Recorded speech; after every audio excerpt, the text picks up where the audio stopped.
भगवान परशुराम ने किया माता का वध। राम राम भाइयों, आज मैं आपको बताऊंगा कि भगवान परशुराम ने अपनी ही माता का सिर क्यों धड़ से अलग कर दिया।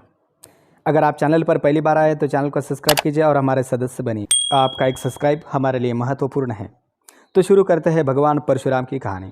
भगवान परशुराम महर्षि जमदग्नि और रेणुका के पुत्र थे। जमदग्नि और रेणुका के 5 पुत्र थे। परशुराम सबसे छोटे पुत्र थे।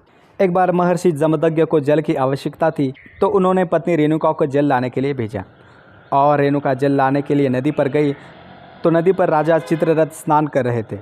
तो रेणुका राजा चित्ररथ को देखती रही और उसे एक प्रहर बीत गया। और जब राजा चित्ररथ स्नान के बाद नदी से चले गए तो रेणुका को पति की याद आ गई और रेणुका जल लेकर दौड़ी दौड़ी पति जमदग्नि के पास चली आई। और पति जमदग्नि ने अपने सिद्धि द्वारा पता लगाया कि पत्नी को एक प्रहर क्यों लगा, और वह जान गए कि पत्नी किसी पर पुरुष को निहार रही थी। उतने में महर्षि जमदग्नि के 4 पुत्र वहां आ गए और महर्षि जमदग्नि ने अपने पुत्रों को आज्ञा दी कि वे अपनी माता का सिर धड़ से अलग कर दें। लेकिन उनके चारों पुत्रों ने पिता की आज्ञा की अवहेलना की। तो जमदग्नि ने अपने सिद्धि द्वारा अपने चारों पुत्रों को मृत्यु के घाट उतार दिया। और उसके बाद उनके छोटे पुत्र परशुराम वहाँ पर आ गए।